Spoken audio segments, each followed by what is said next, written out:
Bonjour à tous. Paracha de cette semaine, paracha Lech Lecha, paracha très intéressante, une paracha qui vient et qui nous parle de dizaines de sujets.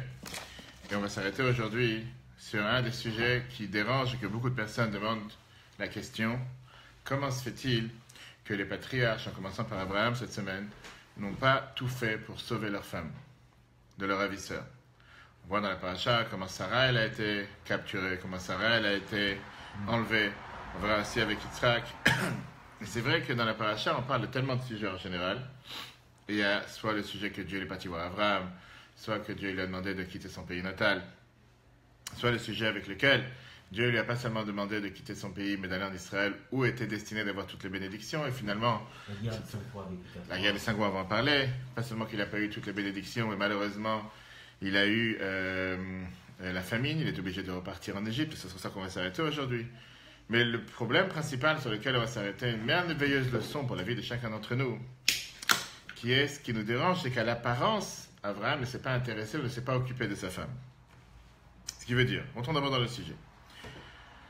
Pendant qu'Abraham était connu comme quelqu'un qui faisait de la bonté envers tous, c'était ce qu'on appelait le Isha Chesed, un homme de bonté, on voit qu'il y avait un certain, apparemment encore une fois, conduite et sentiment envers sa femme.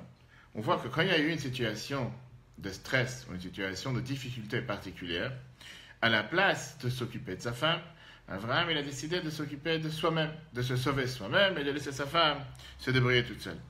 De quelle histoire nous parlons? Une fois qu'Abraham et Sarah sont arrivés en Israël, à ce moment-là, il y a eu cette grande famine. Et à cause de ça, sécheresse et famine étaient obligés de partir. Ils ont décidé de partir en Égypte ensemble pour aller chercher à manger. Quand ils sont arrivés à la douane, pour rentrer dans le pays, Abraham il s'est rendu compte que tout le monde est en train de regarder sur sa femme. Abraham et Sarah ils venaient d'Asie, Babel, Irak. Sarah était plutôt de peau claire. En Égypte, c'était plutôt l'Afrique. Et là-bas, les gens étaient beaucoup plus de peau, beaucoup plus noire. Et donc la beauté de Sarah, elle reflétait doublement la particularité de Sarah. Et là, ils sont arrivés à un grand problème. Parce que Sarah, elle est en danger. Parce que l'Égypte, à l'époque, était connue comme la terre qui était appelée la nudité de la terre. Qui veut dire, c'était un endroit où les gens, tout simplement, volaient les femmes pour après avoir des rapports avec eux. Et Abraham était en danger parce qu'Abraham s'est dit que puisque les Égyptiens, ils sont soi-disant craignant Dieu, ils faisaient énormément attention de ne pas avoir de rapport avec une femme mariée pour ne pas commettre l'adultère. Comment ils faisaient ça? Ils tuaient le mari. Comme ça, la femme redevient libre. Et puisqu'elle est libre, il peut avoir des rapports avec elle. Et donc ici, il y avait deux problèmes. Il y avait le problème numéro un, qu'ils allaient capturer Sarah pour sa beauté. Ouais. De l'autre côté, puisqu'elle est officiellement une femme mariée, ils ne peuvent pas la capturer en laissant son mari vivant. Donc ils vont tuer son mari et comme ça, ils pourront avoir des rapports avec Sarah. Ça, c'est ce qu'Abraham il a eu peur. Qu'est-ce qu'Abraham a décidé de faire pour s'en sortir de cette angoisse, pour s'en sortir de cet ennui? Apparemment, ce que la Torah nous raconte, c'est une solution qui n'était pas la meilleure solution. On va voir après que oui. Mais quelle était sa solution? Qui est apparemment une solution difficile à comprendre. Abraham, il a demandé à Sarah de mentir sur le lien conjugal qu'ils ont ensemble. Et de dire aux Égyptiens que tu n'es pas ma femme, mais tu es ma sœur. On va voir après le détail pourquoi, qu'est-ce qu'il a gagné en disant tu es ma sœur et pas ma femme. Mais la question qui est demandée, est-ce qu'Abraham ne s'est pas soucié sur qu'est-ce qui va se passer avec Sarah? Alors disons que c'est ma sœur. Pour autant, ils ne vont pas la prendre, ils ne vont pas la capturer, ils ne vont pas l'enlever. Encore mieux que ça. S'il a fait la guerre avec contre 4. On va y arriver avec les rois. Comment ça se fait qu'Abraham ne s'est pas douté d'un instant quel risque, quel mal peut arriver à Sarah? En sachant en disant que c'est ma sœur. Alors peut-être que toi, tu t'es sauvé du fait qu'ils ne vont pas te tuer à toi, mais à Sarah, va savoir ce qui peut lui arriver. Qu'est-ce qui va lui arriver? Tu crois qu'ils vont l'amener au palais et qu'ils vont lui donner des honneurs, ils vont lui verser du thé toute la journée? Et ça a l'air de dire que quand tu lis le verset, c'est comme si Abraham, il dit bon, elle va s'arranger, elle va se débrouiller. Abraham, qui est apparemment l'homme de chesed, l'homme de bonté qui se soucie pour n'importe quel passant qui passe envers sa maison pour lui donner à manger et à boire dans le désert, il s'inquiète au bien-être de tous. Là, de sa propre femme, il dit débrouille-toi, j'ai confiance en toi. La seule chose pour pas qu'on me tue à moi, va dire que tu n'es pas ma femme, que tu es ma sœur. Mais on n'entend pas parler dans la Torah de qu'est-ce qu'il propose à Sarah de faire pour qu'elle puisse être sauvée. Au final, on connaît l'histoire. Dieu, il a protégé Sarah. Dieu, il l'a protégé avec un grand miracle. Mais ce qu'on va élaborer ensemble aujourd'hui, la question qui est demandée, où était Abraham dans l'affaire? Comment ça se fait qu'Abraham, il a laissé sa femme être capturé chez les Égyptiens, dans l'endroit le plus impur, le plus sale qui existait à l'époque, même si c'était le palais, en sachant comment les Égyptiens, leur comportement se comportait, comme on l'a vu jusqu'à présent. Si on va dire qu'Abraham, il s'appuyait sur un miracle, il savait très bien que Dieu il allait faire quelque chose pour Sarah. Alors, si tu t'appuies pour un miracle, pourquoi tu dis-toi que tu es ma sœur? S'il s'appuie pour un miracle, il n'a qu'à rien faire. Il s'est dit, de toute façon, Dieu va nous aider, Dieu m'a promis qu'il va être avec moi, Dieu va me protéger. Oublie le fait que c'est ta sœur ou ta femme, de toute façon, Dieu va t'aider.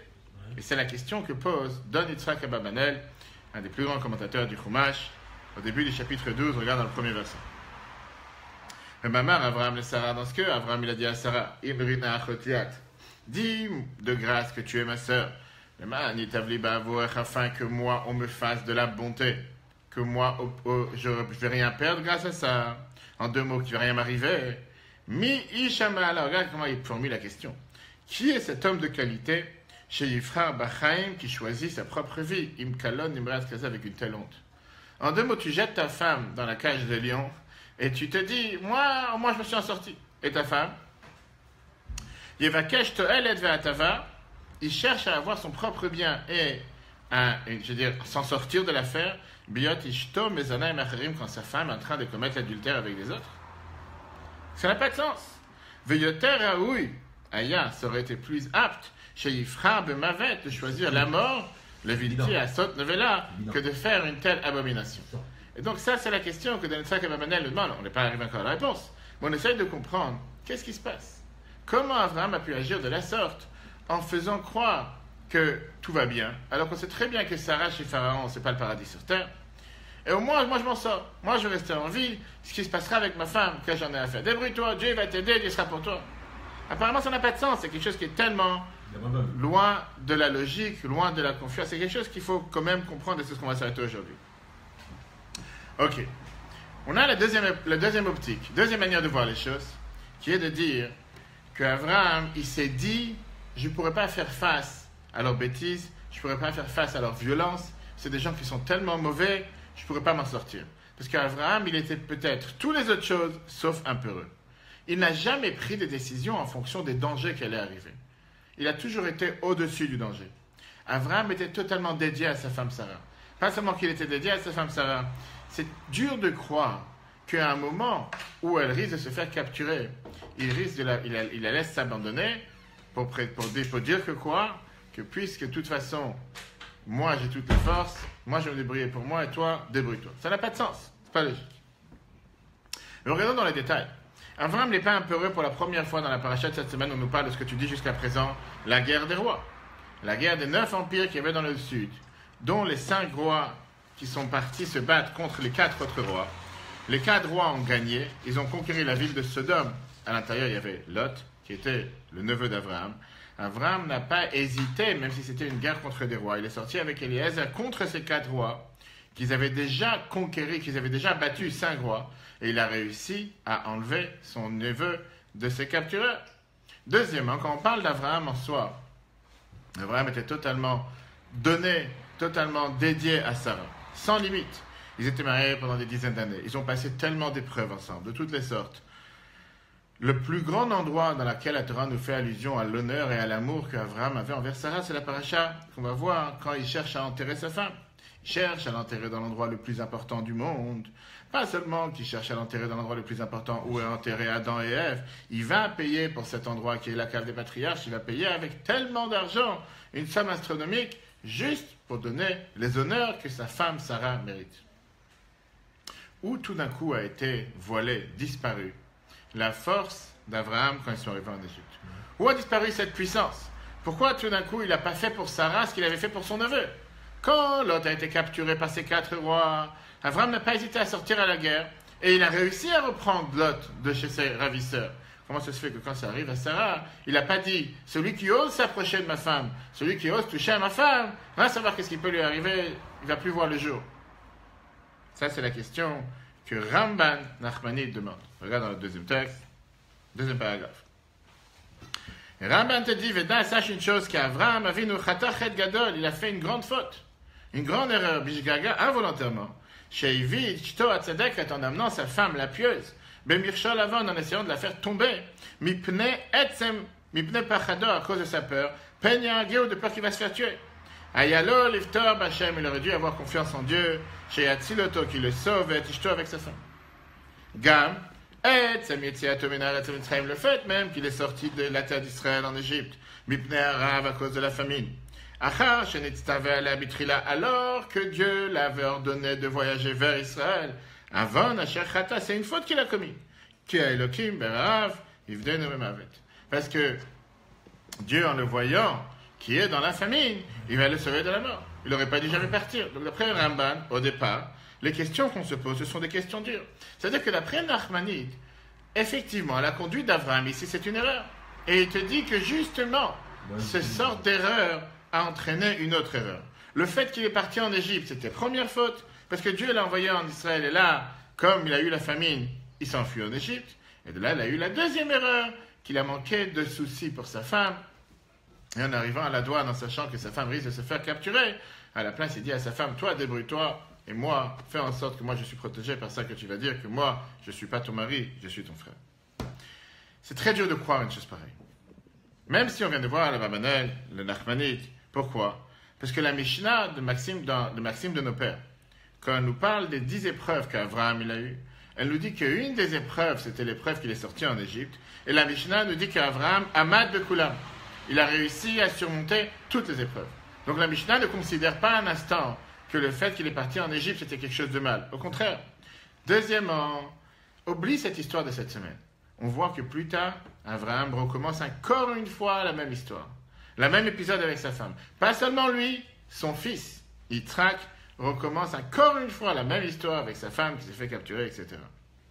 On va voir plus tard comment Abraham et Yitzhak vont en Philistin, à Gra, Haza dans la Torah. Et le roi Avimelech, il prend leur femme, et ils refont et ils reproduisent exactement la même conduite. Ils demandent à leur femme, dis que tu es ma sœur, et au final, ça ne marche pas, puisque les femmes se font capturer chez le roi, jusqu'à ce qu'on connaisse tout ce qui en découle, etc. Et donc, la question que le rabbi nous demande aujourd'hui, qu'est-ce qu'ils ont pensé Abraham et Yitzhak? Qu'est-ce qu'ils ont pensé les patriarches quand ils ont laissé leurs épouses, leurs femmes se faire capturer? Pourquoi ils n'ont pas fait pour s'interposer, pour se mettre contre et décider que, en aucun cas, quelqu'un ira toucher ma femme, en aucun cas, quelqu'un ira causer du tort à ma femme. Elles sont tous protégées par Akadosh Baruch Hu. Très bien, tu as bien dit. On va tout de suite voir les détails. Qu'est-ce que ça veut dire dans la réalité? Parce que si c'est comme ça, qu'est-ce que tu as besoin de dire que tu es mon frère alors tu es ma soeur? Si les femmes sont plus protégées, pourquoi tu dis que tu es ma soeur? Joue le jeu à fond, comme on dit. On va en tant que couple, on va dans le livret de famille, on est mariés, on a notre acte de mariage, et de toute façon, ils sont protégés. On va voir. La réalité, elle est que tout ce qu'on vient de poser, c'est rien par rapport à la prochaine question. Une fois qu'Abraham il dit à Sarah, je t'en supplie, pour que je sois protégé, ne dis pas que tu es ma femme, dis que tu es ma sœur, Regarde la phrase dans Bereshit, chapitre 12. Ve'aya, il dit la chose suivante. Quand les Égyptiens ils vont te voir, et ils vont dire que ça c'est ma femme, ils vont me tuer. Toi, ils vont te laisser en vie. Qu'est-ce qui dit la raison pourquoi je veux que tu mentes? Imbrina Achotia dit que tu es ma femme, que tu es ma sœur. Le man yitav li ba'avurer, afin que je puisse gagner des cadeaux à ta place. Vechaitan afshi biglaler, et je puisse rester en vie grâce à toi. Rashi ne comprend pas qu'est-ce que ça veut dire. On me fera du bien pour toi. De quel bien on parle? En plus que Abraham dit clairement les choses. Je resterai en vie. Donc s'il veut dire seulement le fait qu'il va rester en vie, pourquoi il doit dire que Dieu me fera du bien grâce à toi? Rashi donne la réponse qui est, comme on dit, très étonnante.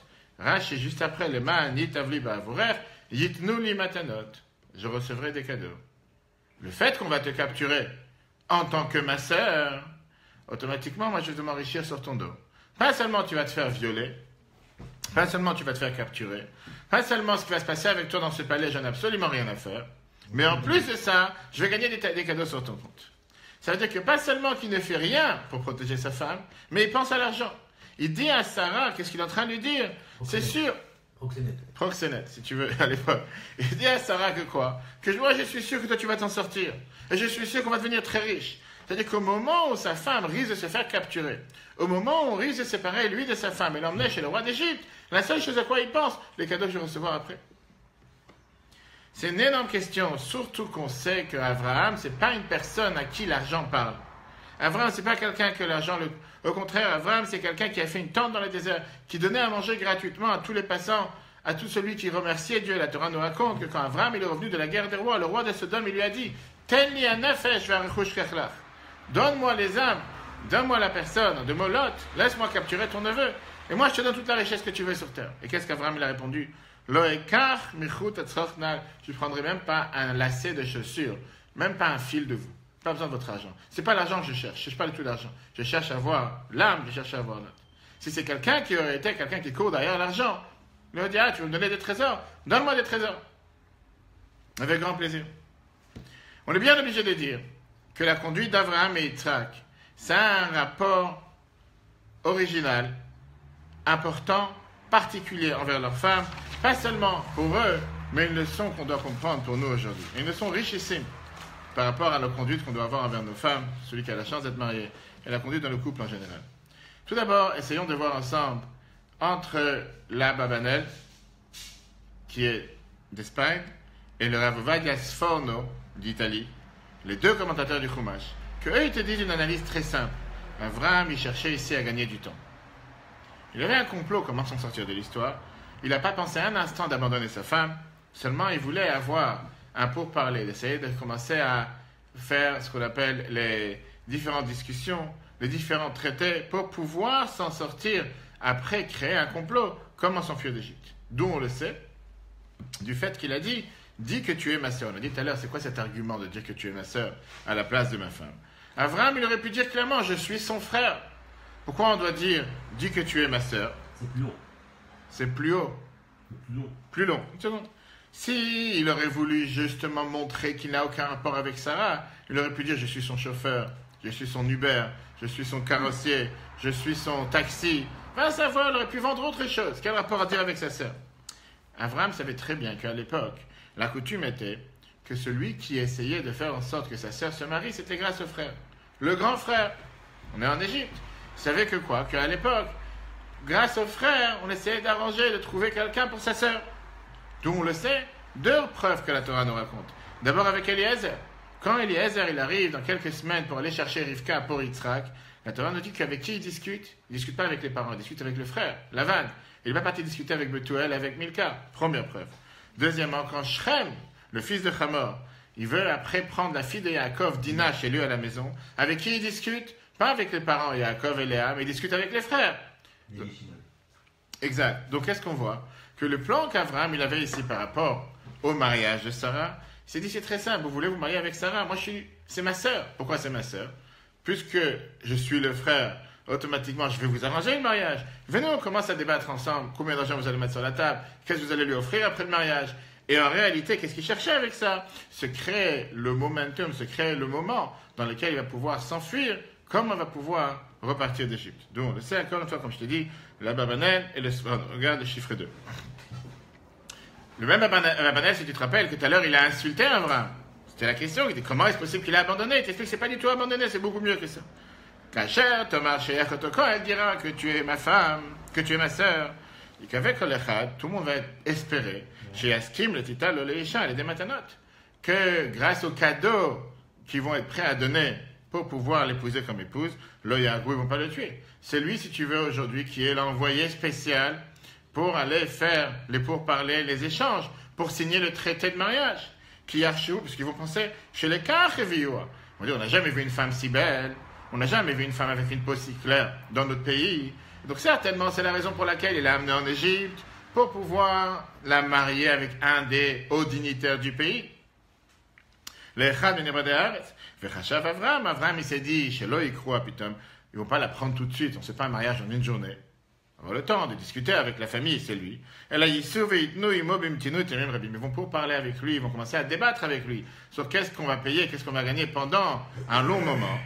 Et c'est la raison pour laquelle il a préféré le dire, dis que tu es ma sœur et ne dis pas que tu es ma femme. Vient le Sforno d'Italie, Rabbi Avadia du Sforno, et lui il te dit la même idée. Ben kach ou ben kach hashav la de Mitzrayim. De toutes les façons, il ne pensait pas rester en Égypte. Il pensait à sortir d'Égypte. Il ne faut pas se rappeler, il ne faut pas oublier que le but principal pourquoi il est descendu en Égypte, c'est à cause de la famille. Donc là, son idée, c'était de gagner du temps. Avec le temps qu'il va gagner, il va pouvoir créer un complot, comment pouvoir s'en sortir. Avec ça, on voit que la question qu'on a demandé tout à l'heure, qu'Abraham demandait de l'argent, c'est pas qu'il cherchait l'argent, puisqu'on voit clairement que dans les textes, il parle de l'argent avant la vie. En disant, je cherche à dire que tu es ma sœur, afin que je recevrai des cadeaux, je recevrai beaucoup d'argent. Et avec ça, je vais pouvoir survivre. Qu'est-ce qu'il cherche avec cet argent? On comprend très bien. C'est pas qu'il cherche de l'argent à s'enrichir sur le dos de sa femme et abandonner sa femme qu'elle se fasse violer par quelqu'un d'autre. Il cherche avec cet argent pouvoir finaliser le mariage. Ça, c'est dans leur esprit. En disant, puisque tu es ma sœur et tu n'es pas mariée, et moi, je suis là qui est en train de faciliter le mariage entre toi et un des hauts dignitaires égyptiens. Venez, on parle d'argent. Viens, on voit combien d'argent ils sont prêts à me donner. En attendant, dans sa tête, je suis en train de préparer un plan comment m'enfuir d'Égypte. Mais grâce à ça, et moi, je restais en vie. Parce qu'ils ne vont pas me tuer du fait qu'ils avaient soi-disant pas envie de se marier, ou de violer, ou de kidnapper une femme mariée. Mais tuer, ce n'était pas un problème.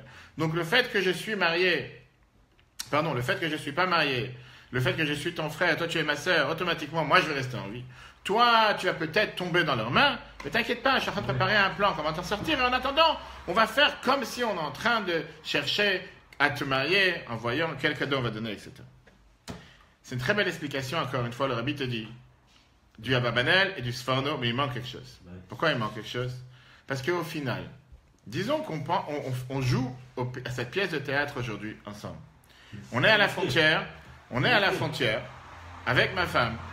Il y a les Égyptiens qui sont là. Je dis à ma femme, dis que t'es ma sœur. Très bien. Pourquoi?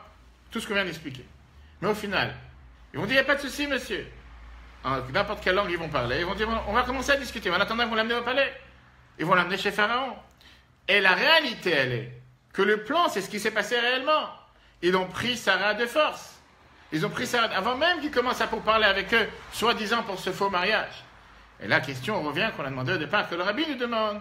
Comment ça se fait qu'Abraham ne s'est pas interposé? Comment ça se fait qu'Abraham n'a rien fait pour les stopper de kidnapper Sarah? Et va savoir ce qui aurait pu lui arriver. Alors même si à la fin, on sait le miracle qui s'est passé, etc. Mais nous, on cherche à comprendre pourquoi ni Abraham ni Yitzhak n'ont pas fait quoi que ce soit pour sauver leur épouse. On va voir aujourd'hui 3 explications ensemble. Première explication du Zohar, deuxième explication de Ramban Nachmanide, et la troisième explication, une explication qui a des fondements, des ramifications tellement riches, comme je t'ai dit tout à l'heure, par rapport à notre vie de couple et par rapport à la vie de chacun d'entre nous aujourd'hui, basée sur cette histoire. Avant de rentrer dans les profondeurs du sujet, regardons d'abord, essayons d'analyser ensemble la conduite bizarre des Égyptiens à l'époque. Qu'est-ce que ça veut dire que les Égyptiens avaient l'habitude de ne pas se marier ou de ne pas violer ou de ne pas kidnapper une femme mariée? Tout d'un coup, ils craignaient Dieu. Ils étaient prêts à violer toutes les femmes sur terre. Il faut faire n'importe quel... Juste parce que c'est une femme mariée, il ne faut pas la toucher. Eux, ils se disaient comme ça. On ne veut pas commettre d'adultère. On veut avoir des rapports avec toutes les femmes possibles et imaginables qui tournent dans la rue. C'est très aujourd'hui d'actualité avec tous ces harcèlements sexuels qui sont dénoncés. Mais que ce soit une femme mariée, en aucun cas. On va dire peut-être qu'ils étaient même mieux que qu'est-ce qui se passe dans nos jours. De l'autre côté, ils n'avaient aucune crainte de tuer. Tuer, on peut tuer sans limite, sans compte, sans distinction. On tue qui on a envie, comme on a envie. Mais violer une femme mariée, c'est quelque chose qu'on n'a pas envie de faire. Et donc, on va tout de suite rentrer dans leurs idées, on va rentrer dans leur psychisme. Ils n'avaient aucun problème de tuer Abraham, à condition que grâce à ça, sa femme devient, encore une fois, célibataire. Elle devient totalement, encore une fois, libre. Mais ils n'osaient pas prendre une femme mariée pour la violer. Et donc, leurs idées tordues étaient, on tue Abraham, Sarah devient encore une fois libre, elle n'est plus considérée mariée, et là on peut la violer combien de fois on veut. Quelle est la logique derrière? Et c'est une halakha qu'on apprend dans Shulchan Aruch par rapport à notre sujet totalement, on va tout de suite voir. Pourquoi à leurs yeux, avoir des rapports avec une femme mariée était beaucoup plus grave que tuer une femme, que tuer une personne, que tuer tout court? C'est une question qui se pose même dans nos jours aujourd'hui. Aujourd'hui, si on peut dire quelqu'un de normal dans la rue, commun, pour ne pas citer de nom de toutes ces stars à longueur de journée qu'on entend les derniers jours avec des harcèlements sexuels par force ou avec consentement, personne de ces gens-là vont oser tuer quelqu'un. Mais combien d'entre eux ne vont pas du tout se gêner d'avoir des rapports avec une femme mariée? Par force ou avec consentement. Ça ne les dérangera pas du tout. Dans les mœurs d'une personne, aujourd'hui, malheureusement, c'est devenu tellement banalisé qu'avoir des rapports avec une femme mariée, c'est peut-être le plus grand plaisir, c'est peut-être la plus grande conquête. Mais de tuer quelqu'un, ça ne vient pas à l'idée. Alors comment est-ce possible qu'à l'époque, les Égyptiens, eux, ils pensaient tout le contraire? Avoir des rapports avec une femme mariée, jamais. Mais tuer quelqu'un, c'est banal, ça n'a pas d'importance. Où est la logique? Le Midrash nous donne la réponse. Le Midrash nous donne une réponse avec une phrase qui n'a absolument rien à voir avec ce passage. Regarde le verset 3. Midrash plia. Midrash, il te dit, qu'est-ce que ça veut dire? Imrina achotiat. Qu'est-ce que ça veut dire? Dis-toi que tu es ma femme. Mikan, de là on apprend, chez Shochatim, la cholé le Shabbat. De là on apprend qu'on a le droit de tuer un animal pour un malade Shabbat. Quel rapport? Aucun rapport. Apparemment, c'est tout de suite voir que c'est un rapport. Quel lien il y a entre les deux? Le Rabbi vient t'expliquer ça de manière tellement riche. La logique derrière les Égyptiens, c'était quoi? Que vaut mieux transgresser un péché une fois que transgresser un péché plusieurs fois. Quand tu tues le mari, peut-être tu transgresses un péché d'avoir tué quelqu'un, mais c'est un péché, et ça s'arrête là. Alors que si tu as des rapports avec une femme mariée, à chaque fois que tu as un rapport avec cette femme mariée, tu fais encore un autre péché. Et donc dans leur tête, c'était vaut mieux transgresser un péché une fois que de transgresser un péché plusieurs fois. Tuer, c'est une seule fois tu l'as tué la personne, alors qu'avoir des rapports avec une femme mariée, c'est la tuer, tuer toute sa famille, sa confiance, bref. Et là, avec là, on comprend qu'est-ce que le Midrash te dit en rapport avec on peut tuer un animal Shabbat pour donner à manger à un malade qui est en danger. La Lacha, elle te dit, imagine-toi que tu as un cas avec un malade en danger, que le docteur a dit qu'il faut qu'il mange de la viande pour gagner des globules rouges, des globules blancs, pour gagner la tension. Va savoir pour quelle raison. Je ne connais pas un docteur aujourd'hui que tu vas le voir et te dit, monsieur, sortez d'ici, allez acheter un cheeseburger ou allez acheter un burger, tu vas savoir, parce que c'est urgent. Ça n'existe pas dans la prescription de l'assurance maladie où tu ne vas pas en pharmacie acheter de la viande. Mais en tout cas, à l'époque, tu as deux options. On est en plein Shabbat. Est-ce que tu as le droit d'égorger un animal Shabbat ou un poulet pour ce malade, parce que le docteur il a dit qu'il faut qu'il mange de la viande, c'est urgent pour lui? Ou bien, tu peux prendre de la viande non cachère, qui a été égorgée avant Shabbat, et avec ça, qu'est-ce que tu gagnes? Tu as deux choses. Égorger un animal Shabbat, ça engendre beaucoup d'autres choses. Manger un animal non cachère, l'animal il a déjà été tué. Mais c'est de la viande non cachère. Qu'est-ce que je choisis? Je vais tuer un animal Shabbat pour cette personne, ou bien je mange de la viande non cachère. On parle d'un malade qui est en danger. De toute façon, on a ici une certaine permission envers lui. Qu'est-ce que tu dis? Qu'est-ce qui est la meilleure des choses à faire? Vient le Midrash. Et le Midrash dit que grâce à la conduite des Égyptiens, nous, on apprend une halakha dans la Torah, que vaut mieux tuer un animal Shabbat, aller égorger un poulet Shabbat pour cette personne malade, que d'aller manger de la viande non cachère. Pourquoi? Parce que, tu as un poulet Shabbat, tu as fait une avéra une fois. C'est pas une avéra, parce que c'est pour un malade en danger. Mais tu as transgressé sur une chose, qui est d'avoir égorgé un animal Shabbat qu'on n'a pas le droit. Si tu lui permets de manger de la viande non cachère, à chaque fois qu'il met de la viande dans la bouche, à chaque fois qu'il mange de la viande dans la bouche, il fait encore des dizaines de péchés. Et ça, c'est la logique qu'on apprend des Égyptiens. C'est ce que la Bible nous explique. Regarde dans l'Écoutez Sichot, prochain paragraphe. Chez Ergut et Avraham, quand ils vont aller tuer Avraham, d'après leur tête, le seul péché qu'ils vont faire, c'est une seule fois. Mais s'ils prennent Sarah et Avraham, il est encore vivant. Avec chaque rapport conjugal qu'ils vont avoir, ils transgressent sur le fait d'avoir des rapports avec une femme mariée, adultère. Dans le Midrash, on nous apprend ça, comme avec un malade. Qu'on décide, la halakha te dit qu'on peut égorger un animal Shabbat, tuer un poulet Shabbat pour un malade qui est en danger, si le docteur l'a demandé. Mais on lui donnera en aucun cas à manger de la viande non cachère. Et quelle est la raison? Parce que Nevela, on verra le kol kazaïd de kazaïd, non, de la viande non cachère sur chaque bouchée que tu manges, tu transgresses encore une fois un péché. Quand tu égorges un animal Shabbat, tu fais seulement un péché. Ça, c'est la parenthèse pour essayer de comprendre le psychisme de ces Égyptiens tordus de l'époque, qui décidaient que c'était beaucoup mieux de tuer quelqu'un. Pour eux, c'est pas un si grand péché que de violer une femme mariée. Et dans le cas où Avraham sera tué, automatiquement Sarah devient libre. À ce moment-là, il peut avoir des rapports avec elle comme il veut. Revenons au sujet principal dans lequel on s'est demandé tout à l'heure. Comprendre le sujet et la raison. Pourquoi Avraham ne s'est pas interposé? Pourquoi Avraham n'a pas agi envers sa femme? Il a laissé sa femme partir, il a seulement dit, on va faire soi-disant, si on prend le Babanel, le Sford, tout ce qu'on a vu jusqu'à maintenant, si on prend leur idée en disant, débrouille-toi toi-même chez Pharaon dans le palais, l'essentiel c'est que moi je vais recevoir les cadeaux, que moi je vais vivre, et toi, Dieu il va t'aider. Comment est-ce possible que ce même Avraham qui est parti se venger de son neveu qui a été capturé, qu'il est parti se battre contre les 4 rois, que toute sa vie c'est quelqu'un qui n'a eu peur de rien, tout d'un coup face à ces Égyptiens, il laisse Sarah dans la cage de lion et lui il s'en sort convenablement. Quand la rabbinite Chayamushka est décédée, on a découvert beaucoup de choses intéressantes qu'on n'était pas au courant sur sa vie durant son vivant. C'est connu qu'à l'époque, le jour de son anniversaire, les femmes Chabad à Brooklyn avaient l'habitude d'envoyer un bouquet de fleurs, un grand bouquet de fleurs, une grande fleur, dans la maison du rabbi pour offrir à la rabbinite le jour de son anniversaire. Il y avait des grandes plantes dans la maison du rabbi, des grandes plantes vertes qu'on pouvait voir en 88, je vais raconter quand on a vu ma bar mitzvah, des grandes plantes vertes qui étaient présentes. C'était toujours plein de plantes. Et ils avaient l'habitude de mettre avec ça une lettre en demandant des noms pour la réussite, pour la bénédiction, pour ce que chacun ait besoin. Une fois, quand ils ont envoyé ce bouquet de fleurs, le secrétaire qui était dans la maison, qui s'occupait de la rabbinite, etc., il a pris le bouquet de fleurs et l'a donné à la rabbinite, et l'enveloppe avec les noms, il l'a amené dans le bureau du rabbi, en expliquant que l'enveloppe avec les noms pour des bénédictions est venue ensemble avec les fleurs, et il dit, dans sa tête de cette personne, c'était les fleurs pour la rabbinite, les demandes de bénédiction pour le rabbi. Le rabbi retourne l'enveloppe au secrétaire, et il lui dit de transmettre cette enveloppe à la rabbinite. Pourquoi ? Parce qu'elle aussi, elle peut bénir. Et c'est connu, il y a eu beaucoup d'histoires avec des bénédictions de la rabbinite, etc., etc. Pendant la vie de Sarah, Abraham n'a jamais expliqué la raison pourquoi il a jeté à la cage de lion. Comme on l'a dit, la Torah n'en parle pas. Mais une fois qu'Abraham il est présent sur sa tombe de Sarah, et là, il lui donne un éloge, Abraham il explique qu'est-ce qui s'est passé avec Sarah à cette époque-là. Le fameux paragraphe que nous récitons tous les vendredis soirs. Eshet Raël, heureux qui a rencontré une femme vaillante. On sait très bien que la source de ce mizmor vient du livre de Mishlei, qui a été écrit par le roi Salomon.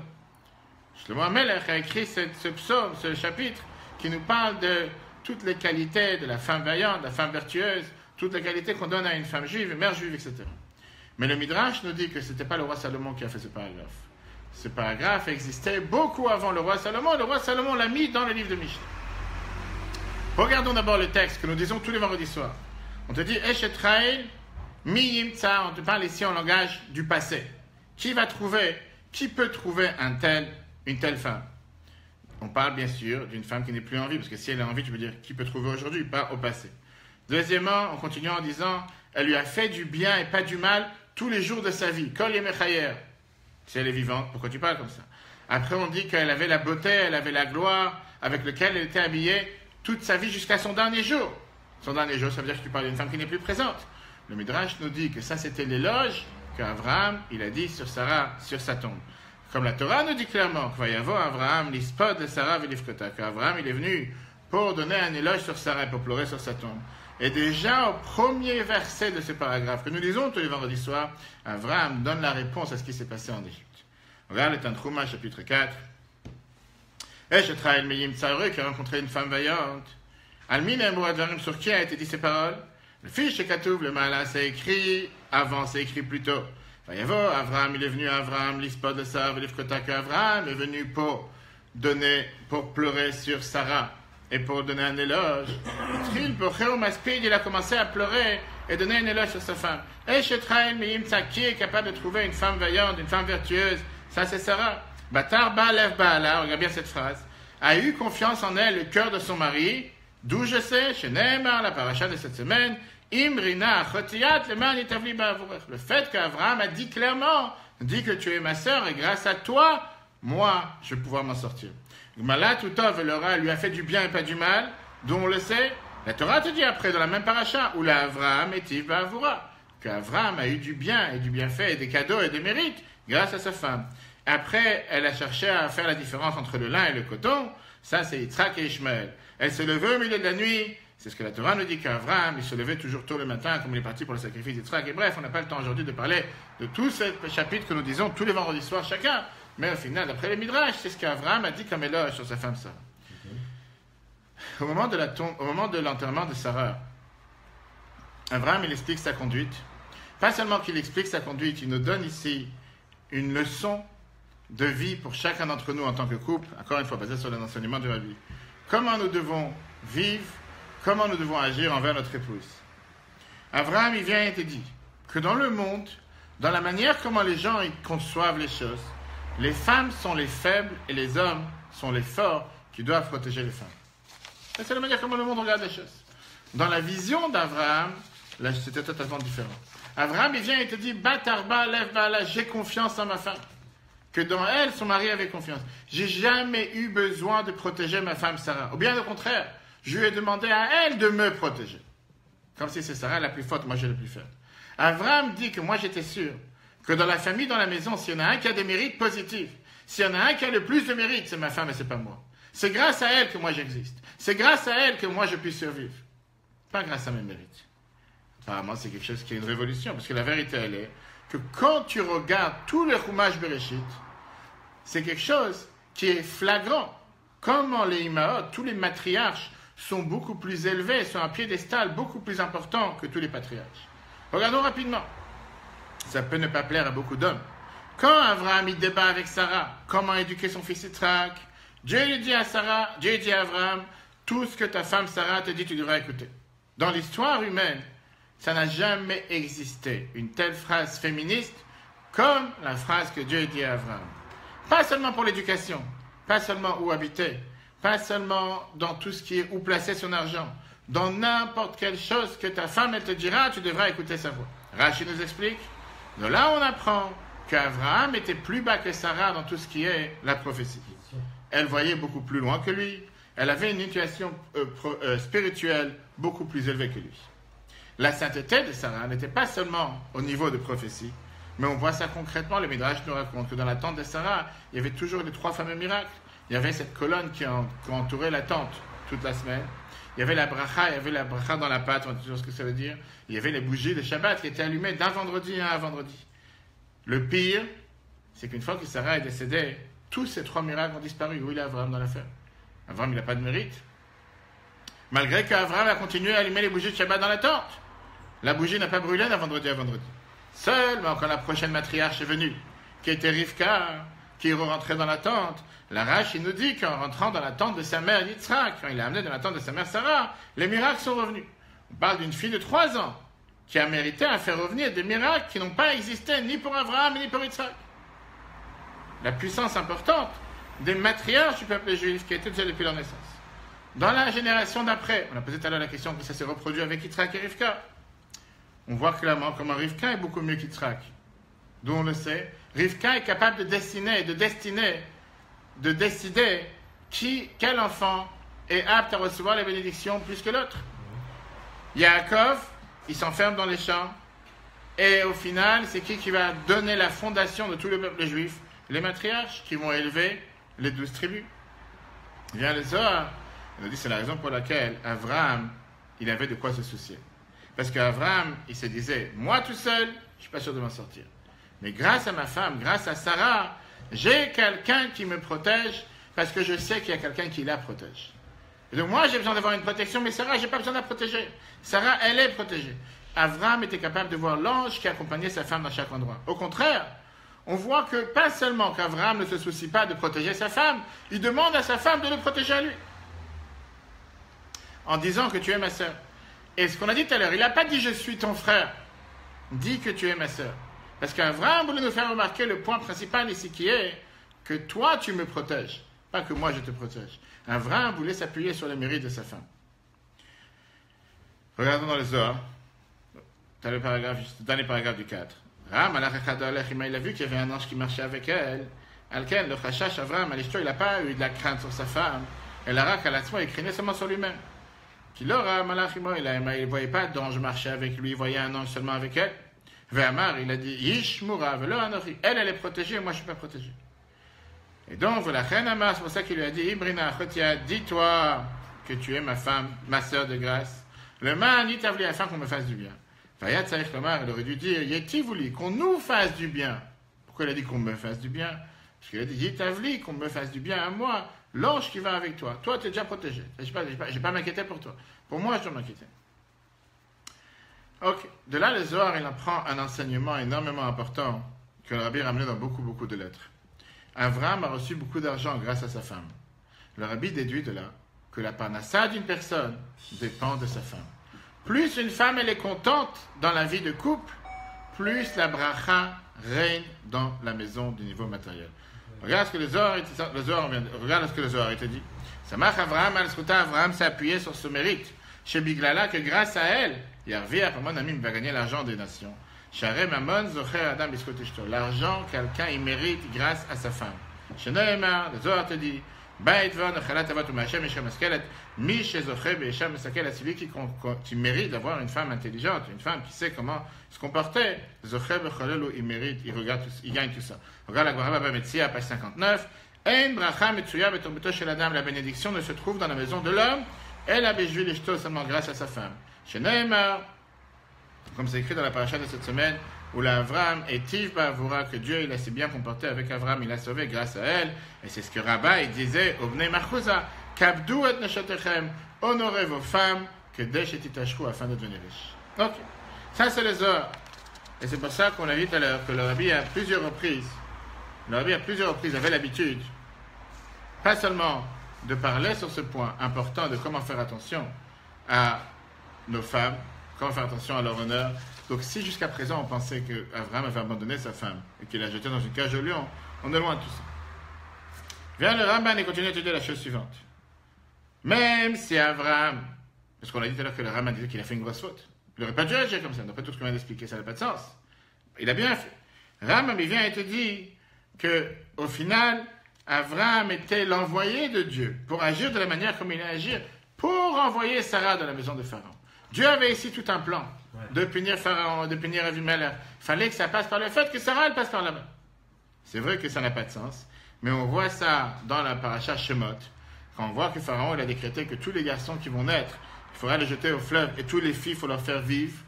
Vient Pharaon et la Torah demande pourquoi Pharaon il te dit faites vivre les filles. Laisse-les en vie. Pourquoi elle les fait? Qu'est-ce que ça dérange qu'on va les tuer? Et la réponse, elle est que l'histoire se reproduit. Pharaon, il avait l'intention de leur faire tout ce qu'il a voulu faire à Sarah. De les transformer en prostituées, de les transformer en commerce, de toutes ces relations interdites, etc. Mais néanmoins, Pharaon, il s'est trompé. Pourquoi il s'est trompé?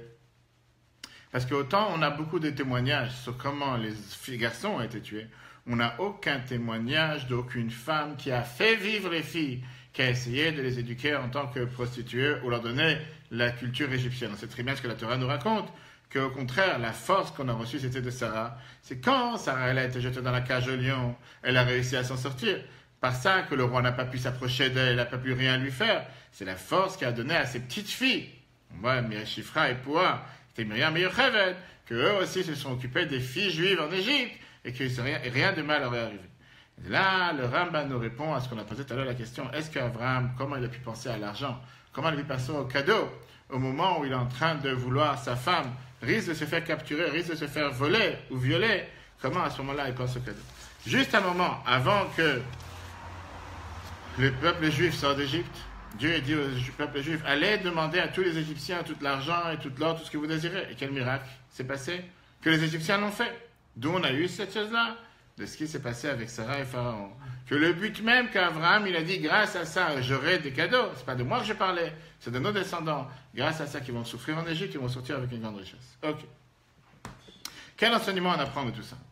Quel enseignement? On sait très bien que tout ce que la Torah nous raconte par rapport au patriarche, c'est un enseignement pour les enfants. Numéro 1, que la force de Sarah, la rigueur de Sarah, a cassé et a brisé cette impureté, cette force du mal qui était à l'époque en Égypte. Et vient la Torah nous dire que de là on apprend que les enfants regardent sur les parents. Quand un enfant il est face à un choix difficile à faire, il pense de manière automatique, qu'est-ce que son père et sa mère ils auraient fait dans cette situation? Quelle décision ils auraient pris? C'était important pour Sarah d'aller dans le palais de Pharaon et de créer l'antécédent, de créer un précédent pour ses enfants plus tard, pour que de la même manière qu'elle a réussi à surmonter Pharaon, que ses petits-enfants et ses enfants plus tard puissent eux aussi surmonter les épreuves qu'ils vont avoir quand Pharaon voudrait les tuer. Et ça, c'est la raison pourquoi les patriarches sont appelés les pères et les mères. Ils ne sont pas appelés des philosophes, ils ne sont pas appelés des théologues, ils ne sont pas appelés des révolutionnaires, ils ne sont pas appelés des généraux, ils sont appelés des pères et des mères. Le but, il est pour nous montrer qu'ils ont laissé cet héritage, ils ont laissé cette legacy, ils ont laissé cette idée, comment, dans chaque étape que la Torah nous raconte, ils ont regardé avec une perspective des générations à venir. Pas de l'instantané. Ils n'ont pas pensé ce qui était bien pour eux, mais ils ont pensé à comment leurs enfants vont adopter vont apprendre de leurs propres actions. Quel enseignement on apprend de tout ça? En tant que parents, combien on a une énorme responsabilité. Les choix que nous faisons ne sont pas des choix qui sont seulement pour nous, mais c'est des choix critiques pour les générations à venir. Quand un parent il veut éduquer un enfant d'une bonne manière, il doit d'abord se demander à soi-même et se regarder dans le miroir, est-ce que ce que je demande à mes enfants, je le fais moi-même, ou bien je leur dis, faites ce que je dis, mais ne faites pas ce que je fais. Regarde la lettre que le Rabbi il écrit, le dernier paragraphe. Merveilleuse lettre que le Rabbi il parle par rapport à l'éducation. Orim chayavim, les parents ont le devoir, les shtadel, de faire attention, tamid tout le temps, les vod, les yadem, d'être pour leurs enfants, dougma chaya, une conduite parfaite, vivante, chez l'itnahagout, un comportement, mais assouk, shayur, otzim, les rotatzam, de ce qu'ils voudraient les voir. Si tu veux que ton enfant soit de telle et telle manière, toi-même tu dois montrer l'exemple pour agir de la sorte. La Bible te dit comme ça, yetera, mais plus que ça. Et la dim chajvim, des enfants ils pensent, chez eux, masqué que ce soit suffisant à vous rendre pour eux. Im yulahem standard, s'ils auront des standards, chez Emrak, machatzit mele shelorem. Les enfants en général, s'ils arrivent déjà à être la moitié de ce que mes parents ils sont, ça suffit largement. Orim chayavim la kachatzot becheshbon. Les parents ont le devoir de prendre ça en compte, ou les shtadel et de s'assurer, chez standard que leur standard, yiyugvoim, soit plus élevé, les pachot pishnaim, au moins doublement, mais un minimum que le minimum chez Mesapim Lomiyaldem de ce qu'ils attendent de leurs enfants. Si tu veux que ton enfant il est 100, tu dois te mettre à 200. Si tu veux que ton enfant il est 100, tu ne peux pas être à 100. Si tu ne veux pas doublement plus de qu'est-ce que tu demandes à ton enfant, tu ne peux pas être garanti qu'il va vouloir faire ce que tu veux, parce qu'après le Rabbi, un enfant il va se suffire de dire je vais faire jusqu'à 50% comme mes parents. Voilà, chers amis, merveilleuse idée que le Rabbi développe cette semaine. Pourquoi Abraham, pas seulement n'a pas abandonné sa femme, bien au contraire, il savait comment grâce à elle, il a ses mérites. Combien nous devons apprendre à se comporter comme il faut avec nos épouses, avec nos femmes. Et surtout, ça rappelle ce que la Torah nous dit, que grâce à nos femmes, on a la bénédiction dans la maison, on a la richesse dans la maison. Que Dieu fasse qu'on puisse prendre toutes ces leçons riches de la paracha de cette semaine et les mettre en application. Je rappelle à tout le monde, vous avez tous les cours sur l'application eTorah sur Android. Si Dieu veut bientôt se rappelle, eTorah, E-T-O-R-A-H, tous les cours jusqu'à présent, ainsi que tous les cours de cette semaine, ou sur la page YouTube du Bet Rabat Saneman. Et que Dieu fasse qu'on puisse continuer à apprendre, enrichir et surtout mettre en application tous ces merveilleux enseignements. Très bonne journée à tous et à la semaine prochaine.